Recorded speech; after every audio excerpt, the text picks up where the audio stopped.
Masih di Prime Market Highlights pemirsa, MediaTek mencatat pendapatan lebih dari 3 miliar dolar Amerika dari penjualan chipset flagship Dimensity pada kuartal kedua 2025, naik 70% dibandingkan tahun sebelumnya. Capaian ini memperkuat posisi MediaTek di pasar premium dan membuka peluang baru lewat lini chipset AI.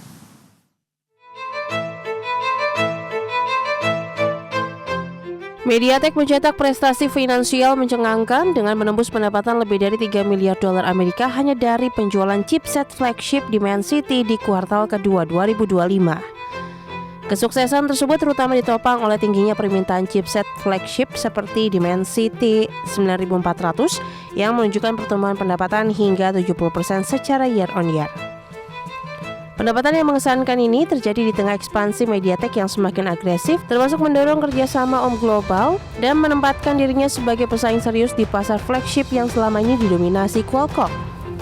Kedepan, MediaTek juga memproyeksikan kontribusi pendapatan signifikan dari lini baru ASIC AI mereka dengan potensi lebih dari 1 miliar dolar Amerika pada paruh pertama 2026.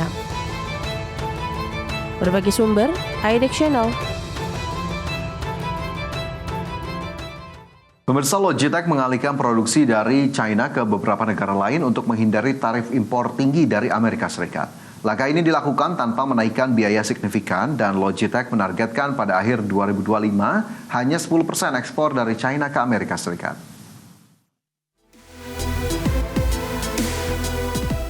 Logitech International sedang melakukan relokasi produksinya dari China ke Malaysia, Thailand, Vietnam, Taiwan, dan Meksiko sebagai strategi untuk mengurangi dampak tarif impor Amerika Serikat yang mencapai 20 hingga 30% pada produk seperti mouse dan keyboard. Perusahaan menargetkan agar porsi produk yang diekspor ke Amerika Serikat dari China turun dari 40% menjadi 10% pada akhir tahun 2025. Saat ini angka tersebut telah turun menjadi sedikit di atas 30%, menunjukkan proses relokasi berjalan lebih cepat dari rencana awal. CEO Logitech Hanneke Faber menyatakan bahwa perpindahan jalur produksi ini tidak hanya menyebabkan peningkatan biaya signifikan bagi perusahaan. Selain itu, Logitech juga menaikkan harga di Amerika Serikat sebesar 10% untuk mengimbangi kenaikan tarif, tetapi tidak merencanakan kenaikan harga tambahan pada saat ini. Dalam menghadapi kondisi ekonomi global yang tidak menentu, Logitech berupaya tetap gesit. Relokasi manufaktur dipandang sebagai bagian dari strategi utama bersamaan dengan ekspansi segmen bisnis to bisnis yang kini menyumbang sekitar 40% dari operasional perusahaan. Berbagai sumber, IDEX Channel. Pemirsa, perusahaan teknologi Grab Holdings mencatatkan kenaikan pendapatan sebesar 23,34% di kuartal 2 2025 menjadi 819 juta dolar Amerika. Peningkatan tersebut didukung oleh upaya Grab dalam memperluas cakupan pelayanannya. Perusahaan transportasi daring Grab Holdings membukukan pendapatan sebesar 819 juta dolar Amerika di sepanjang kuartal 2 2025.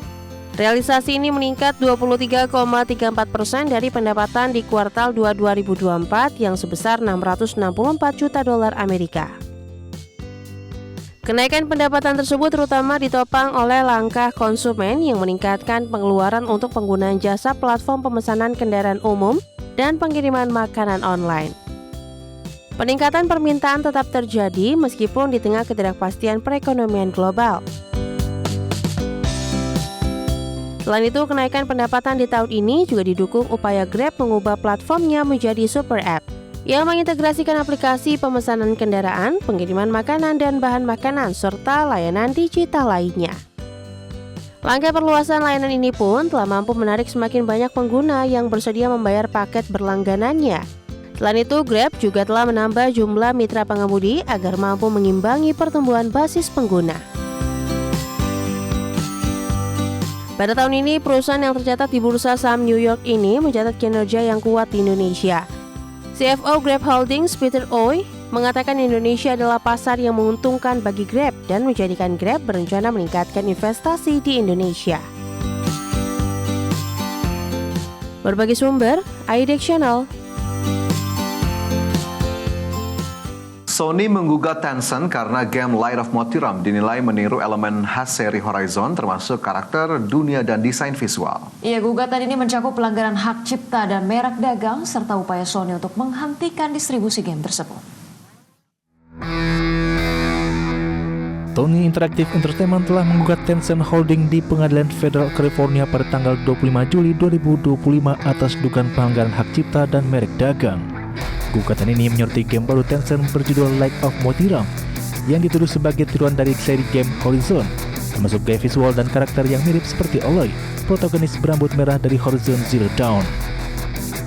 Menurut dokumen gugatan, Tencent mengembangkan Light of Motiram sejak tahun 2023 dan pernah menawarkan kolaborasi kepada Sony pada tahun 2024 yang ditolak. Meski demikian, Tencent tetap melanjutkan proyek melalui Polaris Quest atau Aurora Studios, hingga Sony akhirnya menilai game tersebut sebagai slave clone yang bisa membingungkan konsumen. Gugatan mencakup permintaan ganti rugi tidak ditentukan dan upaya hukum untuk menghentikan distribusi Light of Motiram agar tidak melanggar kekayaan intelektual Sony. Dalam konteks ini, Sony menyebut bahwa komunitas industri game secara luas menyebut game Tencent sebagai peniru Horizon, bahkan pernah disindir sebagai Horizon Zero Originality. Sony menegaskan bahwa game Tencent menyalin elemen khas Horizon seperti hewan robotik besar mekanik, estetika suku post-apokaliptik, dan huruf logo yang mirip. Hakim yang menangani kasus ini nantinya akan menentukan apakah Tencent dapat diblokir dari merilis game tersebut, serta bagaimana dampaknya terhadap industri game global. Berbagai sumber, ID Action. Pemirsa, Amerika Serikat mengenakan tarif masuk sebesar 50% untuk barang asal Brasil. Pengenaan tarif ini juga sebagai tindakan intervensi Presiden Donald Trump terhadap kasus hukum yang tengah membelit mantan Presiden Brasil Jair Bolsonaro.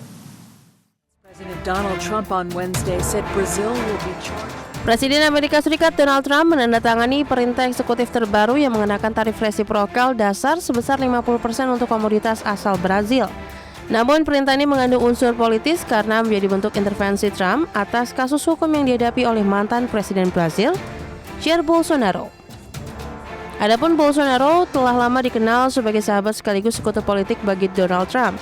Ia saat ini menjalani proses persidangan atas tuduhan persekongkolan untuk melakukan kudeta usai kekalahannya dalam pemilu di tahun 2022.